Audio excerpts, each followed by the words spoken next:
Hello everyone, this is Shirin and I welcome to my channel study एडिशिनो। कैसे हैं आप सभी लोग? तो चलिए फिर आज की क्लास को स्टार्ट करते हैं। और जिसे भी पढ़ना है सरकारी शिक्षक वो जल्दी से हमारे चैनल को सब्सक्राइब कर ले, क्योंकि मैं आपके लिए इतने बेहतरीन क्वेश्चन लेके आई हूँ जो आपके एग्जाम के पॉइंट ऑफ से बहुत ही ज़्यादा इंपॉर्टेंट है। आपके इससे बाहर क्वेश्चन यूपी टेट सुपर टेट में कहीं नहीं जाएंगे। तो चलिए फिर आज की क्लास को स्टार्ट करते हैं। आज का पहला क्वेश्चन है, निम्नलिखित में कौन बीज नहीं है? ठीक, आपको बताना है गेहूं, काली मिर्च, साबूदाना और सौंफ में कौन सा बीज नहीं है। ठीक है, तो आपको पता है गेहूं, काली मिर्च और सौंफ ये क्या है, आपके बीज में आते हैं, पर जो आपका साबूदाना है वो क्या बीज में नहीं आता है। तो आपका राइट आंसर हो जाएगा सी। ठीक, सी आंसर आपका राइट हो जाएगा, साबूदाना। ठीक है, साबूदाना क्या होता है? ये आपका क्या होता है? स्टार्च होता है। ठीक है, स्टार्च होता है। ठीक, अगर आपसे पूछ लेते हैं कि कहाँ से प्राप्त होता है, तो ये आपका प्राप्त होता है पेड़ की शाखाओं से प्राप्त होता है। ठीक है, पेड़ की शाखाओं से। तो याद रखिएगा, जो आपका साबूदाना है वो आपका क्या होता है? स्टार्च होता है, जो कि पेड़ों की शाखाओं से प्राप्त किया जाता है। ठीक, नेक्स्ट क्वेश्चन पे चलते हैं। पारिस्थितिकी की किस शाखा के अंतर्गत विभिन्न क्षेत्रों के जीवधारियों का अध्ययन उनके पर्यावरण के परिप्रेक्ष्य में किया जाता है? ठीक, आपको बताना है जीवधारियों का अध्ययन किसके मतलब किस में किया जाता है? हैबिटेट इकोलॉजी में, ह्यूमन इकोलॉजी में, या एनिमल इकोलॉजी में, या कंजर्वेशन इकोलॉजी में? ठीक है, तो जीवधारियों का जो अध्ययन किया जाता है वो आपका हैबिटेट इकोलॉजी में किया जाता है। ये ऑप्शन आपका राइट हो जाएगा, हैबिटेट इकोलॉजी। ठीक, नेक्स्ट क्वेश्चन पे चलते हैं। जंग लगने के लिए अनिवार्य तत्व है ऑक्सीजन, नमी, ए और बी दोनों, या इनमें से कोई नहीं? ठीक, आपको बताना है जो लोहे पर जो जंग लग जाता है वो किस वजह से लग जाता है। ठीक है, तो देखिए जो लोहा है जब आपका वो क्या है ऑक्सीजन और नमी के संपर्क में आता है, ठीक है, तो उसमें जंग लग जाती है। तो यानी आपका राइट आंसर कौन सा हो जाएगा? सी। सी आंसर आपका राइट है। ऑक्सीजन और नमी दोनों की ज़रूरत होती है, ठीक है, जंग लगने के लिए। अगर आपसे पूछ लेते हैं कि जंग लगने पर लोहे का भार बढ़ जाता है या घट जाता है, ठीक है, तो याद रखिएगा जंग लगने पर लोहे का भार बढ़ जाता है। ठीक है, बढ़ जाता है जंग लगने पर।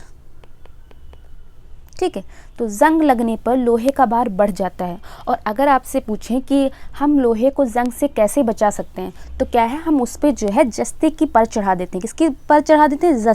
जस्ते की। ठीक है, जब हम लोहे पर जस्ते का लेप कर देते हैं तो क्या है, उस पर जंग नहीं लगती। तो याद रखिएगा कि जंग लगने के लिए ऑक्सीजन और नमी दोनों की ज़रूरत होती है। दोनों के संपर्क में जब लोहा आता है तो उसमें जंग लग जाती है, और जंग लगने के बाद लोहे का भार बढ़ जाता है, और हमें जंग क्या कहते हैं, जंग से बचाने के लिए हम जस्ते का उस पर लेप कर देते हैं। ठीक है, तो सी ऑप्शन आपका राइट हो जाएगा। नेक्स्ट है आपका, यह रोग मक्खियों द्वारा फैलता है। इस रोग में पतले दस्त होते हैं और खून भी आता है। यह रोग है, आपको बताना है कि मक्खियों से कौन सा रोग फैलता है?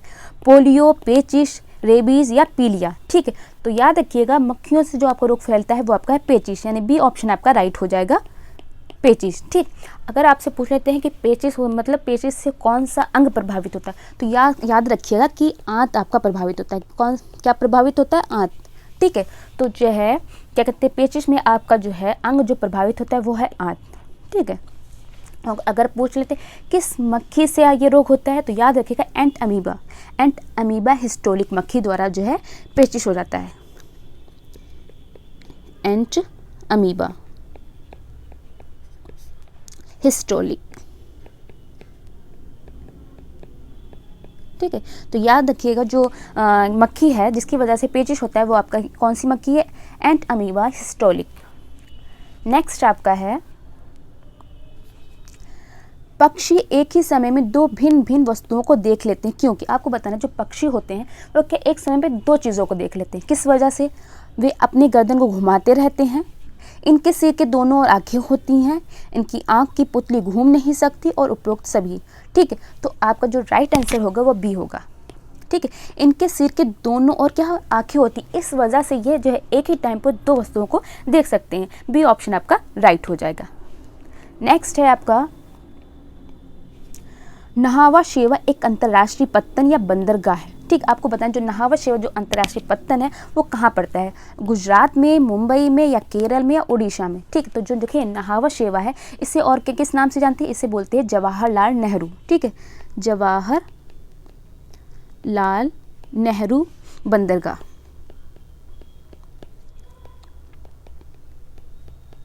ठीक है, बोले नहावा शेवा या जवाहरलाल नेहरू बंदरगाह, तो ये आपका पड़ता है मुंबई में, नहीं बी ऑप्शन आपका राइट हो जाएगा। ठीक है, अगर आपसे पूछा इसका निर्माण क्यों किया गया, तो याद रखिए कि जो हमारा मुंबई बंदरगाह जो है उसके भार को कम करने के लिए, ठीक है, इसका निर्माण किया गया था। किसका? मुंबई के बंदरगाह का जो है, जो मुंबई का बंदरगाह था उसका जो है भार कम करने के लिए हमने नहावा शेवैया जवाहरलाल नेहरू बंदरगाह की स्थापना की गई थी या इसका निर्माण किया गया था, जो कि आपका मुंबई में पड़ता है। नेक्स्ट आपका है, ये आपका नहावा शेवा बंदरगाह है। ग्रेट बैरियर रीफ कहाँ पर स्थित है? ठीक, देखिए ग्रेट बैरियर रीफ है वो आपको बताना है कहाँ है।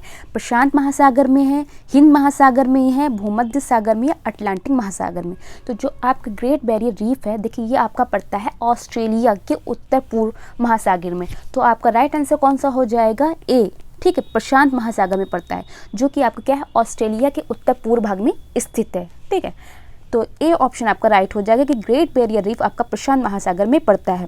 ठीक है, और ये किससे निर्मित है? तो ये जो आपका जो है ये क्या कहते हैं, ग्रेट बैरियर रीफ है, ये क्या कोरल से निर्मित है। ठीक है, इसको कोरल द्वीप भी बोलते हैं, कोरल द्वीप। ठीक है, अगर आपसे पूछ रहे थे भारत का कौन सा ऐसा द्वीप है जो कोरल से निर्मित है, तो याद रखिएगा भारत का जो है लक्षद्वीप। लक्षद्वीप क्या है? कोरल से निर्मित द्वीप है। ठीक है, नेक्स्ट आपका है,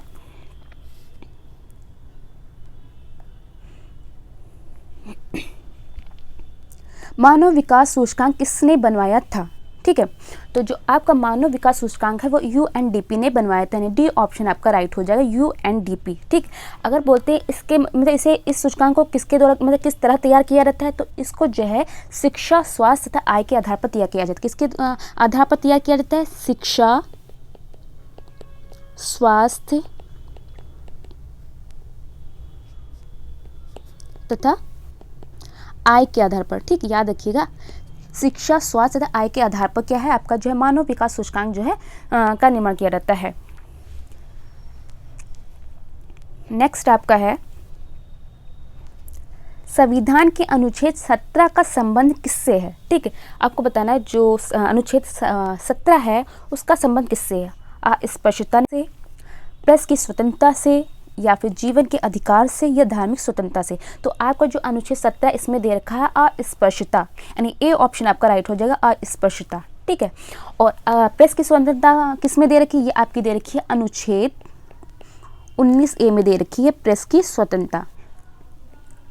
और जीवन का अधिकार ये आपका दे रखा है अनुच्छेद 21 में दे रखा है। और जो धार्मिक स्वतंत्रता है ये आपकी दे रखी है अनुच्छेद 25 से लेकर 28 तक में क्या धार्मिक स्वतंत्रता का अधिकार दे रखा है। तो याद रखिए जो 17 है उसमें अस्पृश्यता है, प्रेस की स्वतंत्रता है ये आपके अनुच्छेद 19A में पड़ती है, जीवन के अधिकार ये आपका 21 में पड़ता है, और धार्मिक स्वतंत्रता का जो अधिकार ये आपका धार्मिक स्वतंत्रता का अधिकार 25 से 28 में दे रखा है। नेक्स्ट आपका है, अंतर्राष्ट्रीय स्तर पर वन्य जीवों की सुरक्षा हेतु संस्था है। ठीक है, आपको बताना है जो अंतर्राष्ट्रीय स्तर पर वन्य जीवों की सुरक्षा के लिए जो संस्था बनाई गई वो कौन सी है? तो IUCN। ठीक है, तो ए ऑप्शन आपका राइट हो जाएगा, IUCN, जो कि वन्य जीवों की सुरक्षा के लिए बनाई गई है। ठीक, IUCN अंतर्राष्ट्रीय स्तर पर। इसकी फुल फॉर्म क्या होती है? International union for conservation. International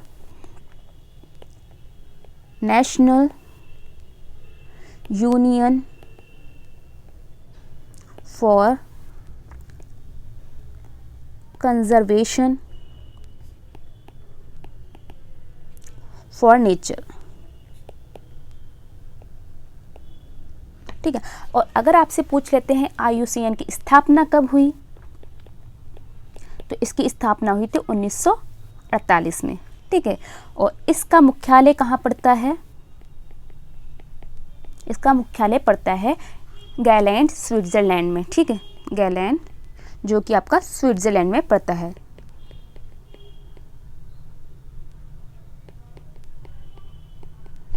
ठीक, तो ये सारे आपको जो है पॉइंट याद रखने हैं कि अंतर्राष्ट्रीय स्तर पर वन्य जीवों की सुरक्षा हेतु संस्था है तो IUCN है। इसकी फुल फॉर्म के international union for conservation for nature. इसकी स्थापना कब हुई थी? 1948 में हुई थी। इसका मुख्यालय कहाँ पड़ता है? गैलैंड, स्विट्जरलैंड में। नेक्स्ट आपका है, पाठपालय एक सुविधा है जिससे, ठीक है, आपको बताना है पाठपालय क्या है। जिसकी वजह से क्या होता है, रोग रहित दशाओं में पादपों का उगना संभव हो पाता है।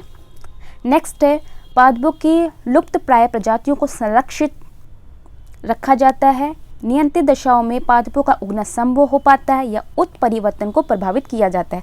तो देखिए जो पाद पाले हुए उसमें क्या होता है, नियंत्रित दशाओं में पादपों का उगना संभव हो पाता है, तो सी ऑप्शन आपका राइट हो जाएगा। ठीक है, तो यह क्या होता है, इसमें के ताप को नियंत्रित करके पौधों को उगाए जाते हैं। जो आपका पाद पाले इसमें क्या करते हैं, ताप को नियंत्रित करके, ताप को क्या है, नियंत्रित करके पौधों को उगाया जाता है। नेक्स्ट आपका है, किस पुरस्कार को पर्यावरण का ग्रीन ऑस्कर पुरस्कार कहा जाता है। ठीक है, टायलर पुरस्कार को, सासाकोवा पुरस्कार को, विटली पुरस्कार को या राजीव गांधी संरक्षण पुरस्कार को। तो जो ग्रीन ऑस्कर पुरस्कार है वो कहते हैं विटली पुरस्कार को, यानी सी ऑप्शन आपका राइट हो जाएगा, विटली। ठीक है, ग्रीन ऑस्कर पुरस्कार किसे बोलते हैं, विटली पुरस्कार को बोलते हैं। और यह किसके द्वारा दिया जाता है, देखिए जो आपका विटली पुरस्कार है वो लंदन की एक संस्था विटली ऑफ नेचर, ठीक, उसके द्वारा दिया जाता है। किसके द्वारा दिया जाता है, लंदन की एक संस्था है, की संस्था, कौन सी संस्था, विटली फंड ऑफ नेचर।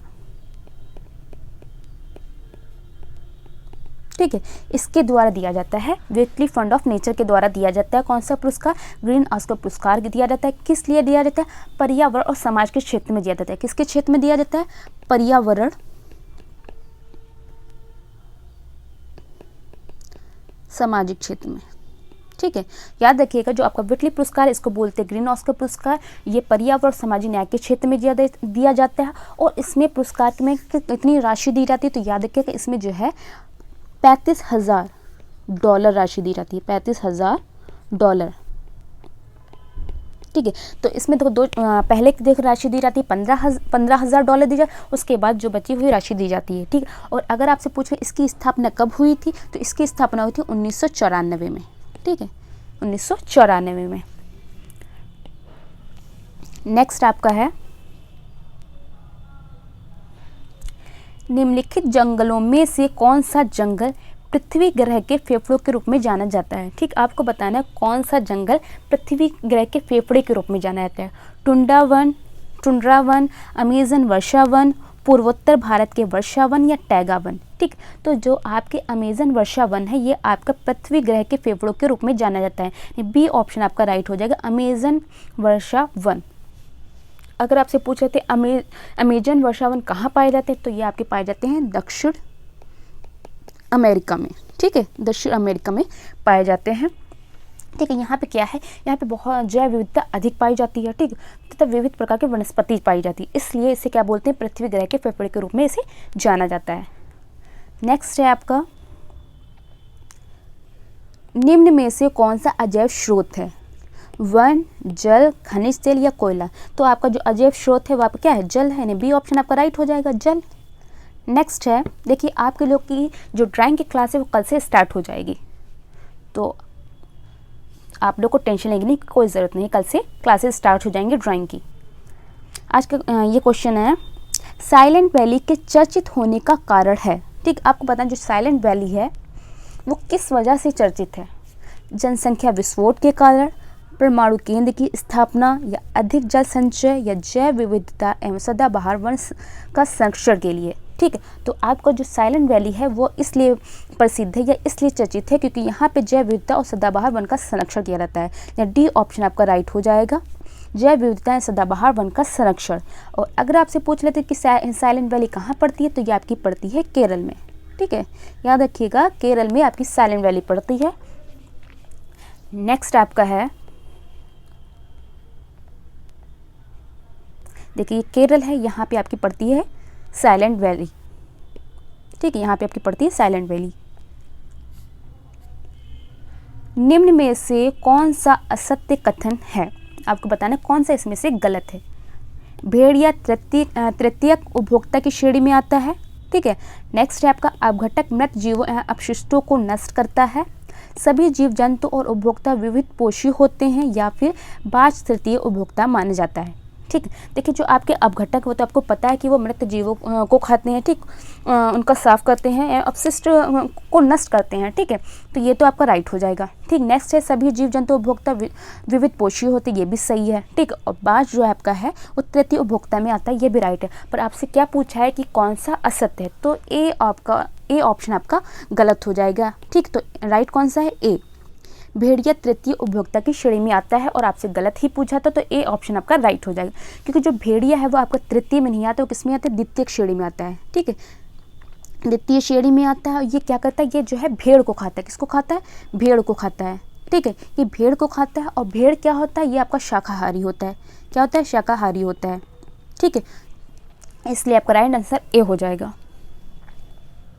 नेक्स्ट है आपका, निम्न में से कौन सा कार्य पर्यावरण दृष्टि से उपयुक्त है, कार्बनिक कृषि, स्थानांतरित कृषि, या उच्च पैदावार वाली किस्मों का उत्पादन, या कांच के घरों में उगने वाले पौधे। ठीक, आपको बताना जो आपके 4 ऑप्शन दे रखे, ये इसमें से कौन सा ऑप्शन पर्यावरण की दृष्टि से उपयुक्त है।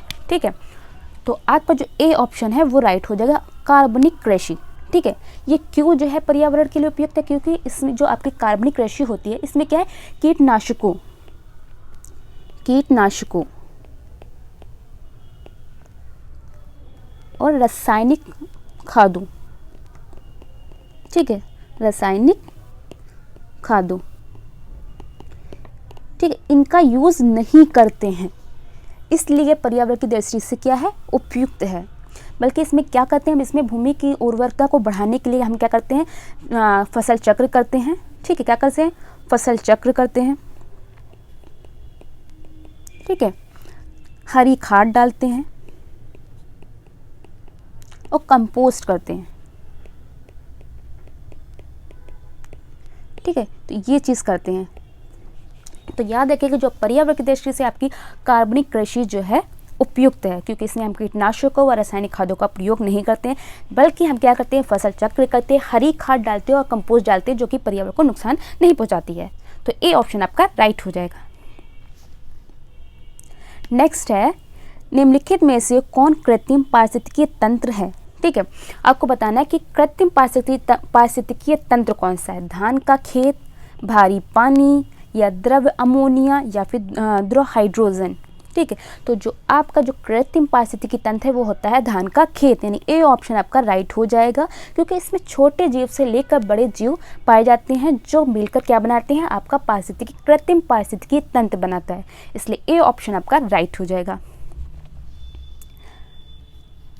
आज का सेकंड लास्ट क्वेश्चन है आपका, सुपोषण किसके अधिक से होता है, नाइट्रोजन की वजह से होता है, कॉपर की वजह से होता है, फास्फेट या मरकरी। ठीक, आपको बताना है जो सुपोषण किसकी वजह से होता है, तो नाइट्रोजन, यानी ए ऑप्शन आपका राइट हो जाएगा। ठीक है, सुपोषण जो होता है वो नाइट्रोजन जब अधिक हो जाते हैं तो वहाँ पे सुपोषण की स्थिति आ जाती है। देखिए जो आपके तालाब और झील में जो होती हैं, जो उसमें क्या होता है, नाइट्रोजन इकट्ठा हो जाता है।